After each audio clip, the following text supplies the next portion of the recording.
22-27 повторна победа и во вториот надпревар од осмина финалето во Лига Европа. Еве твој коментар за овие 60 минути во Битола. Pa evo, prije svega moram reći da mislim trenutno u svijetu rukometa ovo tu što smo danas na tribinama vidjeli ne postoji i svaka čast Bitoli, cijelom gradu, publici, škembarima i svim ostalim navijačkim grupama. Zbog njih je gušt igrat ovdje u Bitoli. Mi osjetili smo taj pritisak kroz svih 60 minuta, ali mislim da smo svi, cijela ekipa uživala, jer ovo je stvarno jedno iskustvo koje se malo puta u životu može doživjeti. Evo, još i slađa pobjeda zbog toga, svaka čast cijeloj ekipi, stručnom stožeru, dečkima. Igrali smo ono što smo se dogovorili cijelu utakmicu i na kraju smo čak i uspjeli pobijediti, što je jako, jako teško ovdje u Bitoli. I mislim da smo pokazali stvarno da imamo kvalitetnu ekipu i da nismo slučajno ovdje gdje smo došli. Дојдовте неколку дена порано во Битола, која беше причината? Беше повеќе аклиматизација на теренот, да се навикнете на публиката, на атмосферата или?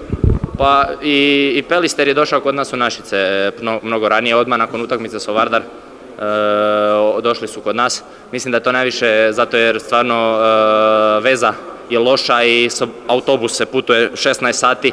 To je jako, jako teško za sportaša da odmah dan nakon puta se aklimatizira i da krene u utakmicu ili trening.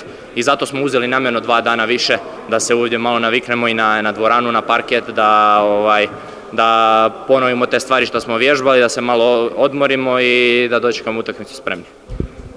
Ева, ако анализираме надпреварот, ако анализираме до 27-та минута, некаде Пелистер беше постојано во водство и дури има едно време и плюс 4. Која беше причината? Еве твој коментар за анализа мала на надпреварот. Pa mi smo znali da nije lako da se stiže razlika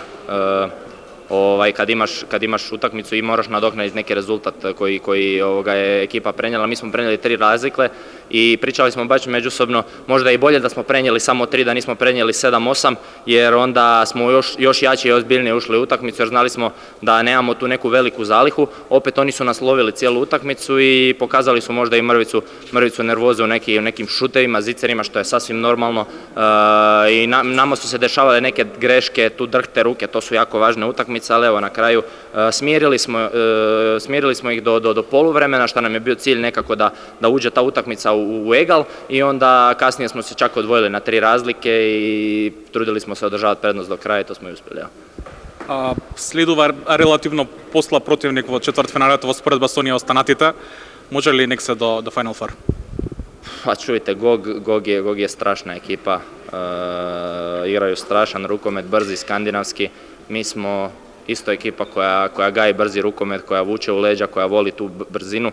Danas smo doduše malo usporili igru, ali to je bilo namjerno.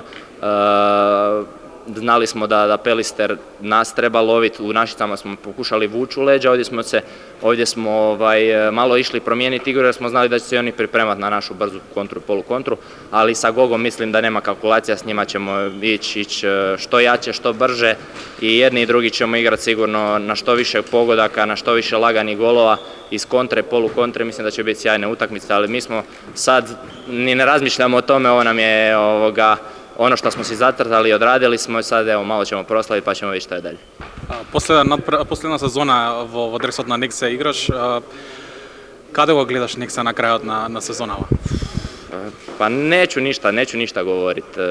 Pobjedili smo prvi put u povijesti u Hrvatskom prvenstvu Zagreb.